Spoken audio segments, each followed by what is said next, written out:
Welcome. My name is Joette Hill. I am the president of the Missouri Questers. Coming up will be what some of our chapters have been doing with local money, as well as state grants and international grants. I hope that you will stay and follow along and see what they have been doing with these monies. My name is Connie Flew. My chapter is Shoal Creek Questers 1363, and we have between 15 and 20 members at any given time. Our chapter started in 2001, and when it started, we started with our project with the Shoal Creek Living History Museum. It's located in Kansas City North. It's a group of 19th century buildings, and we work to bring those buildings to life for the people who visit the park. We want to bring history alive. We want to develop appreciation for history as our visitors come to the park. Some of the ways that our chapters support Shoal Creek Living History is we work the concession stands when they have special events at the park. We reenact for school events for school children that are coming for field trips. We serve and cook for tea parties. We adopted a home there called the Thornton Mansion, and it is through our adoption we have to keep it clean. We decorate at Christmas time, take the decorations down after Christmas time. We just adopt the building so nobody else has to take care of it. Some of our members do gardening during the gardening season. On the visit from St. Nicholas, Questers serve cookies and cider, and it gives us an opportunity to talk to the visitors as they're standing in line waiting to see St. Nicholas, and so we get an opportunity to talk to them about Questers and what we do for the museum during that time. All right, Shoal Creek Questers has applied for either an international grant or a state grant any time that we had the opportunity and those grants were available. Recently, just 2016, we got the international grant for $5,000 to repair 3 of our wagons that are on daily display up at the park. One was a covered wagon, one was a doctor's wagon, and one was just a farmer's wagon. They have just now been completed. They've been returned to us. We had a big celebration when they came with a balloon that said "Welcome Home Wagons." We got a write-up in the paper. We had a lot of excitement from other volunteers in the park, and so the wagons are back home again. A couple of years ago, we received a $5,000 grant from International to paint the outside of some of our buildings that could be painted outside. They look great. The paint has held up. We were very excited about that grant. One year, I think it was an international grant, we received money to put windows in some of our buildings out there that needed the new windows. So I would absolutely say apply for those grants and see if you can get them, because they've really helped Shoal Creek Living History Museum. Besides international grants, we've also received many state grants over the years, and those, as you know, are $500 grants. And we've been able to do things like buy an ice box for one of the farmhouses. We were able to get a bell for the schoolhouse. We've been able to get china for one of the other houses up there. So we feel like we can't urge you enough to participate and fill out the applications and try to receive the grants either from the state or from the international.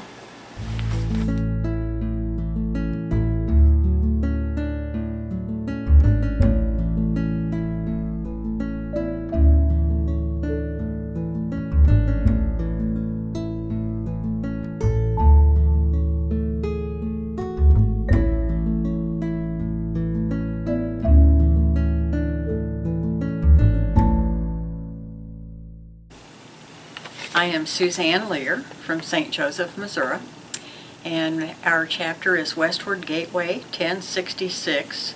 We have 30 members and we have a waiting list. The projects I will talk about are ones that we've done at Mount Mora.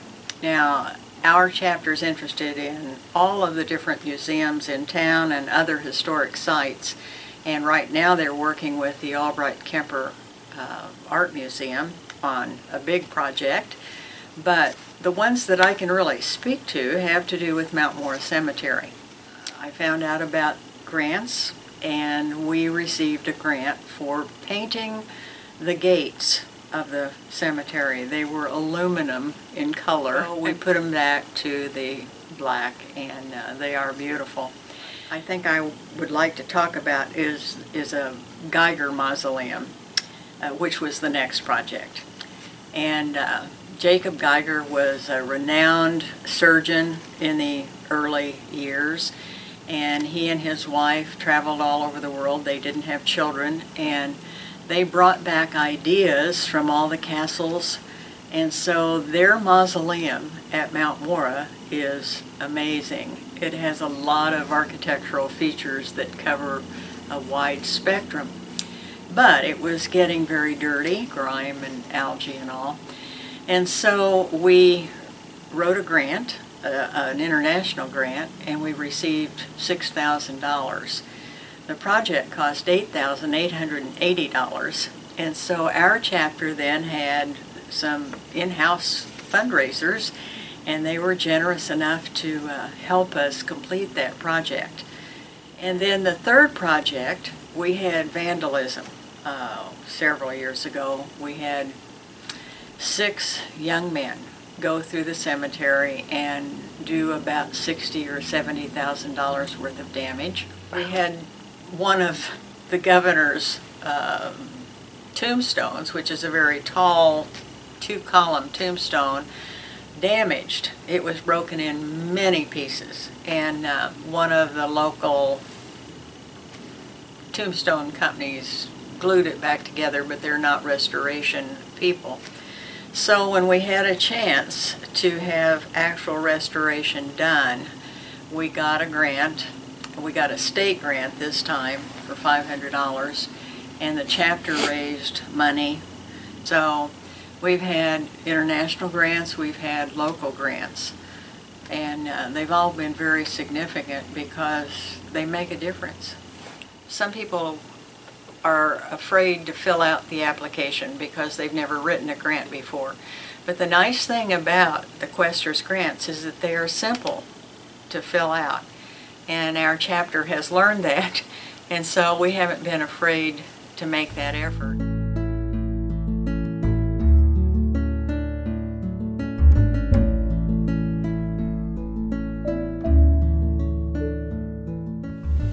Hi, my name is Judy Fuston, and our chapter is the Pony Express chapter number 400. We have 30 members, and we were formed almost 50 years ago, 48 years ago. Our project is really a partnership project. We first have partnered with the St. Joseph Museum. There were several ideas that surfaced, but the one that really charmed us was a project that involves the Hannibal St. Joseph Railroad. And this came to St. Joseph about 1859, and 1 year later the Pony Express began in St. Joseph. And because we are the Pony Express chapter of Questers, this really was our ears perked up, let's just put it that way. Another way that our project is a partnership is that a local historian had purchased from a bookstore on the East Coast a lithograph, actually an advertisement for the Hannibal St. Joseph Railroad. And so we had the opportunity to look at that lithograph, which was now in the hands of the St. Joseph Museum, and see exactly what it shows, and along with timetables of the railroad, and then their signature advertisement, which was a picture of the railroad proceeding west with the words "always on time," remembering the Hannibal St. Joseph Railroad, which, by the way, is the name of our grant. Together with the local historian who purchased the lithograph, the museum who will display the lithograph, the Missouri Archives, which they have stepped up to the plate, and they are going to refurbish the lithograph. And then our part in this will be to frame it in museum quality framing, and the display, which one of our local artisans of frame. Well, when it is complete, its home will be in the history section of the St. Joseph Museum.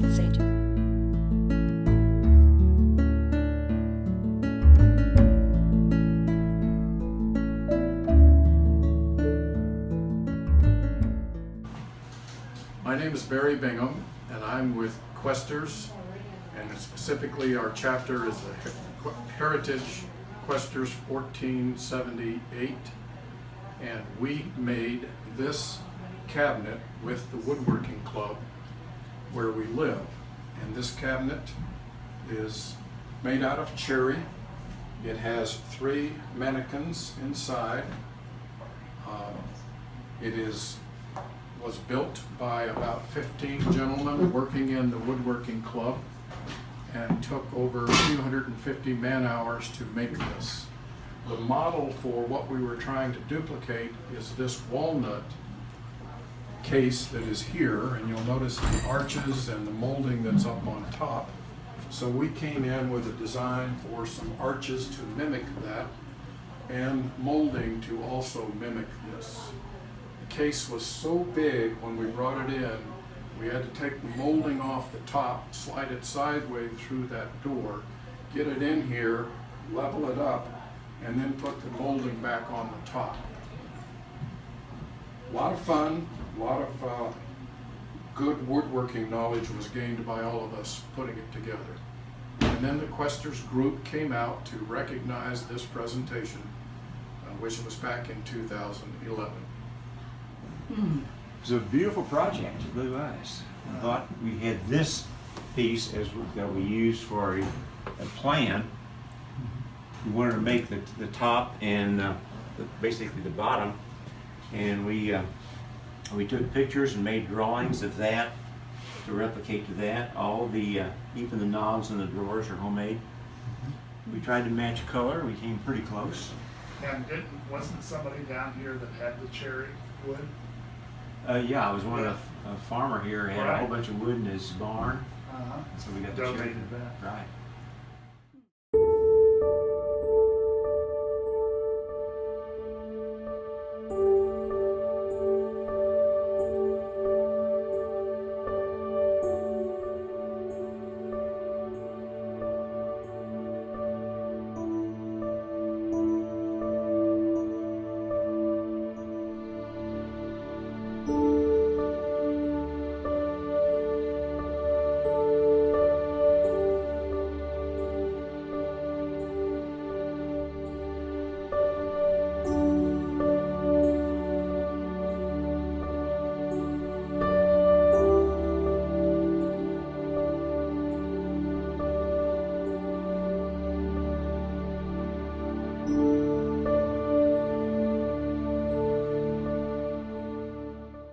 Truman Towner's number 1079 was formed in 1984. The chapters chose the Bingham Wagner estate as their permanent project in 1985. Much of the work was coordinated and or paid for by the chapter running the gift shop at one time and participating in other events.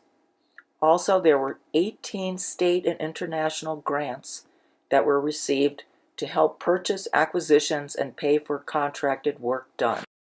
Some of the things that were done in the parlor include the purchase of an Oriental-style rug, reupholstering of all the furniture, and the restoring and hand-painting of a calling card table. In the dining room, a long table runner and the matching mantel drape were custom made. A mantel clock of bronze and marble and 2 matching compotes were purchased from the heir, as well as wrought iron andirons with a fender and a fence. In the library, all the furniture was reupholstered. A large clock was bought for the mantel, 2 sets of decanters with glasses and trays were also bought. In the Bingham room, an Oriental-style rug was purchased, the glass in the bookcase was etched and replaced, and the Bingham Family Bible was purchased from a private party. There were many other items purchased throughout the home: the sewing room, the bedrooms, the bathrooms, the butler's pantry, the music room. This was just a selection of some of the items. The entire home is decorated each year at Christmas time. The Truman Towners do one of the rooms each year. There are many outdoor events each year. The Wine Fest, for example, brings in over 2,200 people.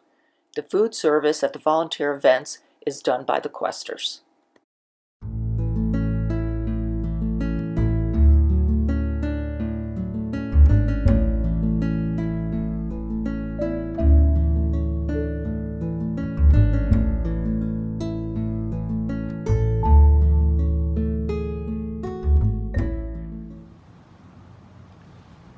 My name is Elsie Beck Glickard. I belong to the Garville chapter of Questers, number 1322. And I'm Jen Jensen. I am a descendant of the Meyer family. This is the Sutter-Meyer house. The Sutters built the house in 1873. They were in it for 2 years, and then the Meyer family bought it, and that family was in it for 96 years. Well, age-wise, it's 144 years old, and it is the oldest house in University City. The founder of University City, who has been praised for his creative thinking and so forth, was 4 years old when this house was built. And coming forward to this generation, members of the city council were the ones who thought this was an important house to acquire. It was not my influence. One of the interesting things is this house, built in 1873, is built of brick. It's still in its original place. It has never been moved. Houses in Illinois were built of log cabins at that time. But this house is still standing, and the basement and the bricks are in excellent condition, and I think it's due to the fact that it was in one family for 96 years. Our Gargoyles chapter became involved, I would say, maybe 10 years ago, because many of our members of the Gargoyles belong to the Sutter-Meyer Society, which had been formed after the city bought the house, and we were preserving what we could in the house. And so we got involved, the Gargoyles got involved, and we have membership from the Gargoyles, individual memberships. We have applied for grants through the Missouri State Questers, and we hold functions here for the Questers whenever they ask us to. We are turning the house into a mini museum. Nothing in the house is original to the house. None of us know None of the furnishings. none of the furnishings, but all the wood around the windows, the floors in this room, and the old dining room are original, and the original limestone basement. But what we are doing is gathering items that people donate to us that may look very nice in this house from that period. For example, the settee that's sitting over here just came in yesterday, and it was donated by one of our board members, and it looks great. The first project that our Gargoyles applied for through the Missouri State Questers was a grant to restore the supporting beams that come out over each overlay at the end of the porch. And that was the first one. It was a $500 grant. And boy, did we appreciate it. The latest one has been the 2 transoms in the house, one above the front door and one at the back porch, or the back old kitchen going out onto the back porch. And we had a nice surprise when the art historian came and took off the old ugly screen storm door. Underneath there was a beautiful, plain but beautiful piece of wood that had been the original part of the door that the transom fit perfectly into. So that was a real surprise for all of us, and we were glad to see it again. Well, the back door was in terrible condition. The wood had split. The sun comes directly into that door all afternoon. So it was badly split and needed all kinds of work. So we applied for a grant, and we also succeeded in that, and that door was restored.